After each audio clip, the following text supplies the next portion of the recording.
അസ്സലാമു അലൈക്കും. ഹാജത്ത് നമസ്കാരം എന്നത് ഒരു പ്രത്യേക ആവശ്യത്തിനായി നിർവഹിക്കുന്ന നമസ്കാരമാണ്. ഇതിനെ ആവശ്യ നിർവഹണ നമസ്കാരം എന്നും പറയാം. എന്തിനാണ് ഹാജത്ത് നമസ്കരിക്കുന്നത്? ഒരു മനുഷ്യന് ജീവിതത്തിൽ ഏതെങ്കിലും പ്രശ്നങ്ങൾ, ആവശ്യങ്ങൾ, ബുദ്ധിമുട്ടുകൾ ഉണ്ടായാൽ, അല്ലെങ്കിൽ ഒരു കാര്യം നടക്കണമെന്ന് ആഗ്രഹിക്കുമ്പോൾ അത് നടക്കുവാൻ വേണ്ടി, അതായത് ജോലി, വിവാഹം തുടങ്ങിയ കാര്യങ്ങൾ നടക്കാൻ, ഇങ്ങനെയുള്ള സമയങ്ങളിൽ അള്ളാഹുവിനോട് ചോദിക്കാനാണ് ഹാജത്ത് നമസ്കാരം നിർവഹിക്കുന്നത്. ഹാജത്ത് നമസ്കരിക്കുന്നതിലൂടെ നമ്മുടെ മനസ്സിന് സമാധാനം കിട്ടും, അള്ളാഹുവിൻ്റെ സഹായം ലഭിക്കും, പ്രശ്നങ്ങൾക്ക് ഒരു വഴി തുറക്കും. 2 റക്അത്താണ് ഹാജത്ത് നിസ്കാരം.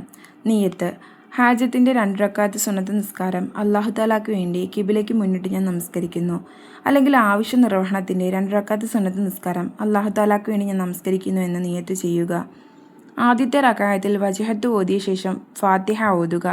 നമുക്ക് ഇഷ്ടമുള്ള ഏത് സൂറത്തും ഓതാം, അല്ലെങ്കിൽ സൂറത്ത് കാഫിറൂൻ ഓതാൻ ശ്രമിക്കുക. രണ്ടാമത്തെ റക്അത്തിൽ ഫാത്തിഹ ഓതിയ ശേഷം സൂറത്തുൽ ഇഖ്ലാസ് ഓതുക. സാധാരണ നിസ്കാരങ്ങളെ പോലെ 2 റക്അത്ത് നമസ്കരിച്ച് സലാം വീട്ടുക. ശേഷം സലാത്ത് വർദ്ധിപ്പിക്കുക.